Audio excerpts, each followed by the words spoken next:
Efforts to bring relief to flood-affected communities are bearing fruit across the country as the government of Guyana continues to take urgent and decisive actions to ensure the impact on residents is drastically reduced. We'll continue to monitor the rainfall throughout Guyana, and we'll continue to visit communities throughout Guyana to see the effects of the flooding as to whether the water is receding and what additional support we could give to those communities.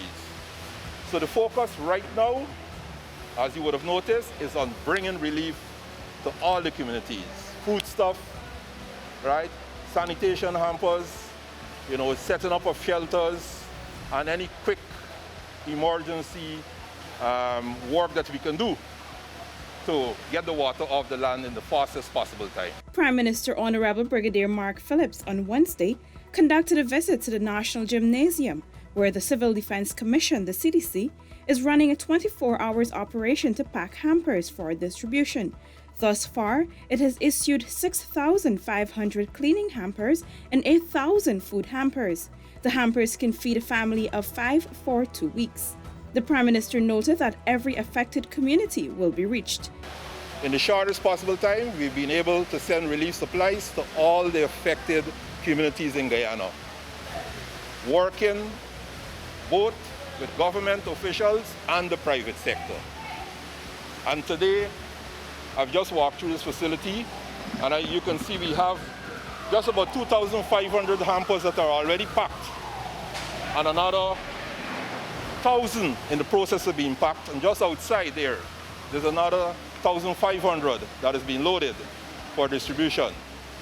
So, in essence, this is a well-oiled machinery at the CDC, and the operation to bring relief to the impacted communities, I'm satisfied with the effort, the total effort at this point in time. Head of the CDC, Lieutenant Colonel Kester Craig, during a press conference on Wednesday too, said while flooding has been recorded in all 10 administrative regions, some regions have seen improvements over the last few days.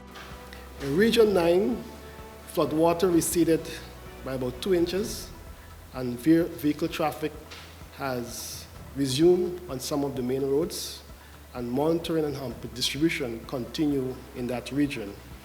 In Region 10, water receded somewhat in Mackenzie and Wismar, but remained extremely high at Rockstone, Kokwani, and Araimo. Region 10 remains the worst hit.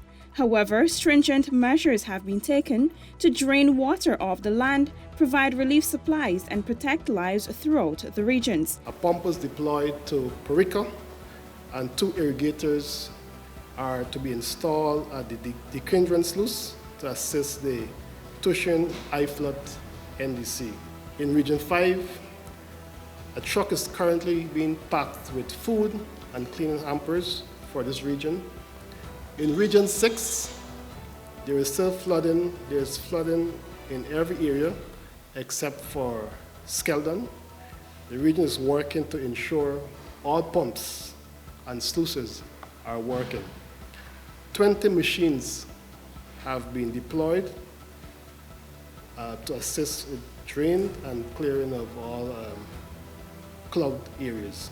With temporary shelters established in Regions 9 and 10, the Director General noted that the government is prepared to keep the shelters open as long as persons require somewhere to stay.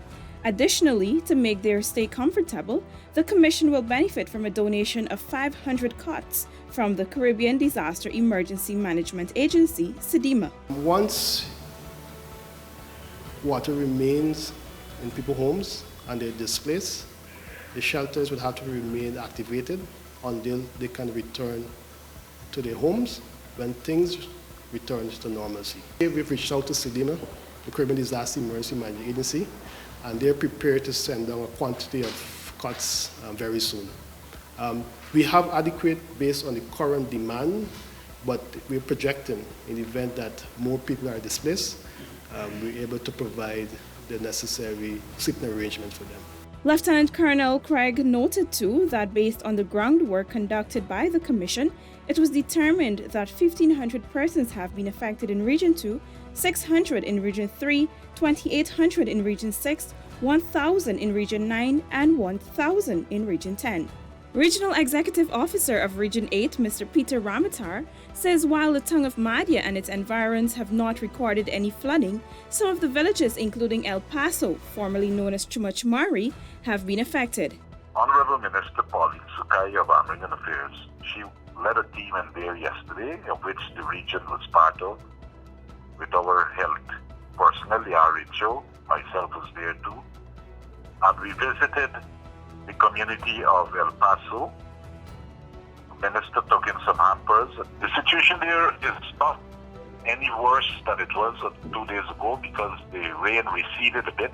The water receded owing to the rain not being as consistent as it was on Sunday. However, we're still bracing for rainfall because we've been hearing reports are that we should have additional rainfall or expect additional rainfall between now and weekend. The REO noted that the region has received some reports of flooding in the Pacaramas, but cannot at this time confirm those, since the roads and tracks are impassable due to the heavy rainfall. However, he noted that information coming into the region suggests that it is mostly farmlands that have been affected with little or no damage to homes. The reports are that the farmlands in most of the villages, there are roughly about 14 villages in the mountains there, and most of the farmlands were inundated, some more severe than others. And therefore, that would lead to the situation of somewhere along the way people would be affected in relation to food. Because they are subsistence farmers and they depend about 75 to 80% of their daily meals would be from their farms. We have not had any serious report in relation to damages to personal property like houses and so on, or crops, not crops, stocks. Crops is really farm stock. We have not had any adverse report. He says the region plans to be on the ground as soon as it is possible to conduct a damage and needs assessment. However, he noted that the region is in a better shape than others across the country. But dare say that we may be, I don't think we could deem to be in a real crisis at the moment. It is bothersome, it is troublesome, and we want to ensure it's discomforting for people. But we are keeping a close watch on it so that we can shout if there is need be for immediate response from the authorities. Minister of Agriculture, Honorable Zulfikar Mustafa, and Minister within the Ministry of Public Works, Honorable Deodat Indar, on Wednesday visited several communities in the Essequibo Islands, West Demerara, Region 3, as efforts to provide immediate relief continue. Minister Mustafa met and listened to concerns raised by residents in Bell West, Bell East, Canal No. 1, Canal No. 2, Good Fortune, and Rise Land. Several decisions were made immediately based on the feedback from the residents. I just give instruction for 2 pumps to go there. The NDC is mobilizing and we will rent the pump. NDIA, Ministry of Agriculture. So that will help the situation in the community. Right? Good. And then the NARI will have their officers to do the assessment.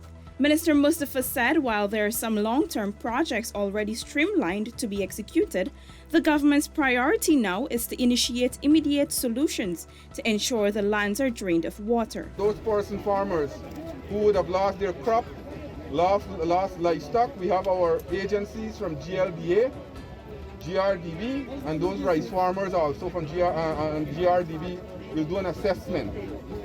We can give money, but we will help back farmers in terms of material and see what we can do. But we have to do an assessment first. Following a visit by Minister Indar on Tuesday, some measures were already put in place within that region. Based on these interventions, some residents have already seen the water running off their lands. Meanwhile, the National Weather Watch station has said that based on its observations, the wet season will continue into July. Forecast is suggesting wetter than usual, so all the way into July It will, as it transition out of the rainy season into the dry season, it will be wet. Mr. Komal Chandairam, head of climatology at the center, said the weather patterns have changed over the years with a higher level of rainfall recorded this year when compared to previous years. So far for the month of May, we have experienced, compared to previous May, almost all the regions have experienced more than 120% of the usual amount of rainfall. So that will account for, overall it would be like for 2 inches additional to approximately 6 inches additional rainfall.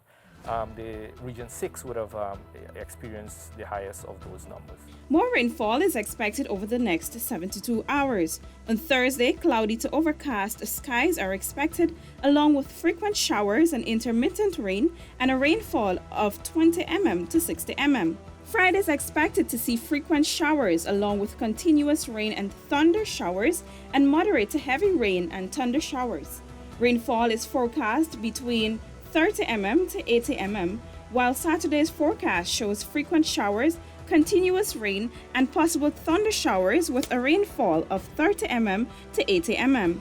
Residents should construct barriers to keep flood waters from entering their homes, turn off and disconnect electrical appliances. If advised to evacuate, do so immediately. Listen to the radio or television for weather information and alerts. Stay out of moving or still water. Persons are also urged to practice safe health measures, including ensuring safe water is used for drinking, cooking, washing, and other activities, sleep under mosquito nets or use repellents, keep food supplies away from flood waters, wash hands thoroughly. The CDC advises all residents to be cautious and report any flood impacts to the regional bodies or the CDC's National Emergency Operations Center on 226-1117 or 600-7500.